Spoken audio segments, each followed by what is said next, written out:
Assalamualaikum warahmatullahi wabarakatuh. Kami dari kelompok 10 yang beranggotakan Wiwi Ika Mujianti, Lulu Usarirah, Alfi Nuriana, Muhammad Syaifuddin Zuhri dalam kesempatan kali ini akan membahas tentang struktur logika dalam matematika. Logika sebagai landasan penalaran. Logika berasal dari bahasa Yunani yaitu logos yang berarti ilmu pengetahuan.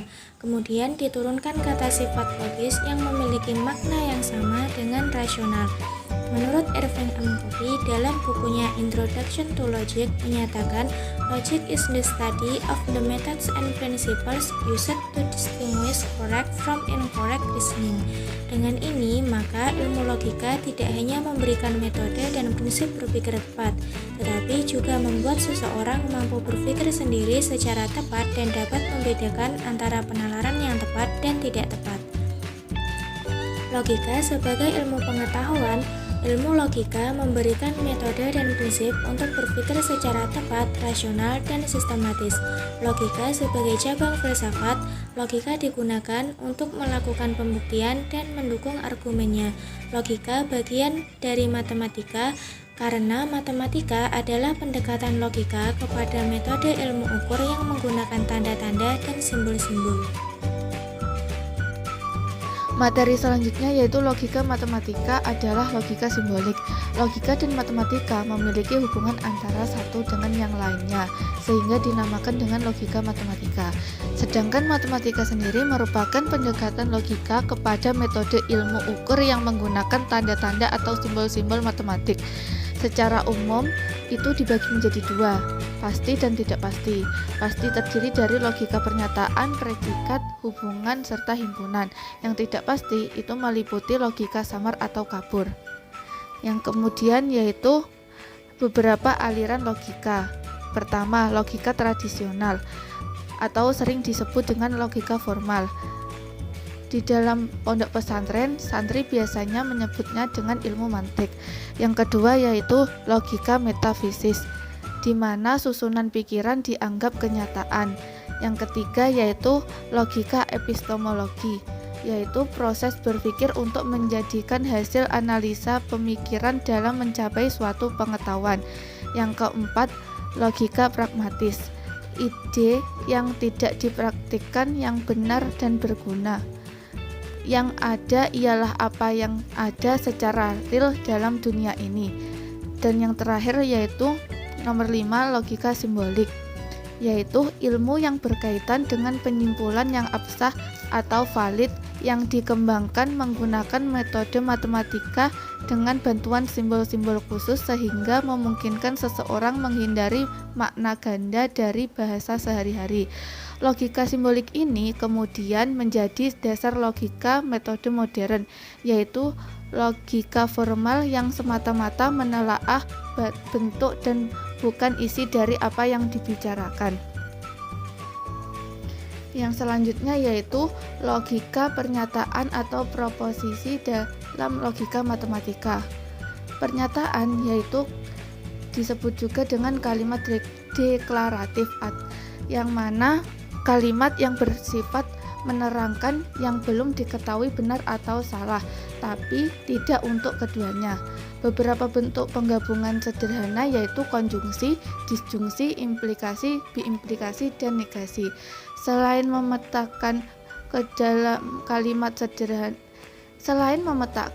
sederhana ke dalam kalimat baru yang berupa kalimat gabungan. Penggabungan kalimat juga memetakan kalimat sederhana ke dalam kalimat kebenaran, yang mana nilai benar atau B akan berlaku pada kalimat yang sesuai dengan kenyataan, dan nilai salah atau S akan berlaku pada kalimat yang tidak sesuai dengan kenyataan. Selanjutnya yaitu logika predikat dalam logika matematika. Logika predikat membahas tentang proposisi yang berupa kalimat tunggal. Kalimat tersebut akan diuraikan dan pemetaannya disebut pernyataan berkuantor. Pengkuantifikasi berupa frasa untuk semua X disimbolkan dengan universal dan ada X sedemikian rupa sehingga disimbolkan dengan eksistensial. Jenis-jenis kuantifikasi ada dua, yaitu pengkuantifikasi universal dan pengkuantifikasi eksistensial. Pengkuantifikasi universal yaitu menunjukkan bahwa setiap objek dalam semesta mempunyai sifat kalimat menyatakannya. Untuk pengkuantifikasi eksistensial yaitu menunjukkan bahwa di antara objek-objek dalam semestanya paling sedikit ada satu term yang memenuhi sifat kalimat yang menyatakannya. Prinsip-prinsip kuantifikasi dalam logika predikat ada tiga, yaitu ekuivalensi kuantifikasional, 2. Instansiasi, 3. Generalisasi.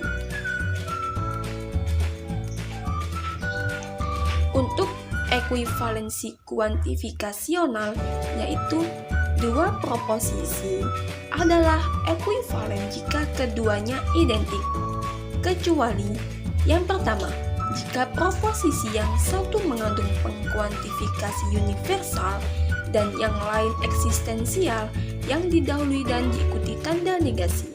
Kedua, identik kecuali proposisi yang satu mengandung pengkuantifikasi eksistensial dan yang lain universal yang didahului dan diikuti tanda negasi. Yang ketiga, identik kecuali jika proposisi yang satu mengandung pengkuantifikasi universal dan didahului tanda negasi dan yang lain eksistensial yang diikuti tanda negasi. Untuk yang instansi yaitu substitusi atas lambang ubahan individual dengan terapan individual. Generalisasi yaitu bagi menjadi dua, yaitu generalisasi universal, yaitu proposisi singular secara sahih menyimpulkan kebenaran kuantifikasi universalnya. Untuk generalisasi eksistensial yaitu kebenaran proporsi singular yang secara sahih menyimpulkan kuantifikasi eksistensialnya. Penarikan kesimpulan dalam logika matematika ada tiga, yaitu modus ponens, modus tollens, dan silogisme. Untuk yang modus ponens, penarikan kesimpulan yang dibangun berdasarkan premis-premis. Tabel kebenaran dalam modus ponens sebagai berikut. Yang kedua yaitu modus tollens. Modus tollens juga penarikan kesimpulan yang dibangun berdasarkan premis-premis. Tabel kebenaran dalam modus tollens yaitu sebagai berikut. Silogisme. Silogisme merupakan proses logis yang terdiri dari tiga bagian dengan dua bagian pertama merupakan premis dan bagian ketiga merupakan kesimpulan. Tabel kebenaran silogisme sebagai berikut. Selanjutnya, macam-macam silogisme. Ada tiga, yaitu silogisme kategoris, silogisme hipotesis, dan silogisme disjungtif. Silogisme kategoris yaitu silogisme dengan premis mayor bersifat universal dan premis minor bersifat di bawah aturan premis mayor.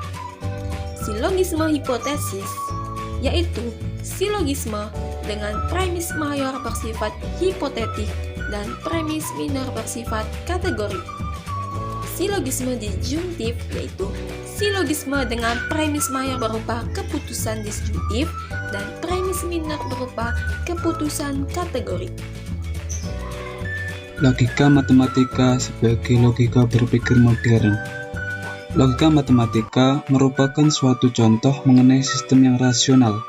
Logika matematika dan penerapannya dimulai dengan suatu perangkat definisi, aksioma, dan dalil yang telah dibuktikan dan kebenarannya tidak diragukan lagi. Logika matematika menghasilkan problem solver yang sahih bagi persoalan yang dihadapi oleh manusia.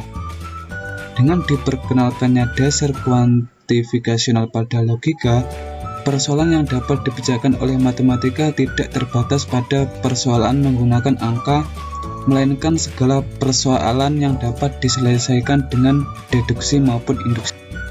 Menurut Descartes, bahwa logika modern lebih menekankan pada penggunaan metode matematika secara formal dalam bidang logika. Logika modern didasarkan pada hubungan logis di antara seluruh klaim dari pusat perhatiannya telah bergeser dari silogisme menuju argumen-argumen yang hipotetikal dan disjuntif. Logika matematika sebagai logika modern karena lebih menekankan pada sistem formal sebagai suatu keseluruhan yang dijadikan objek dari suatu studi matematika yang disebut dengan teori pembuktian. Sekian, terima kasih.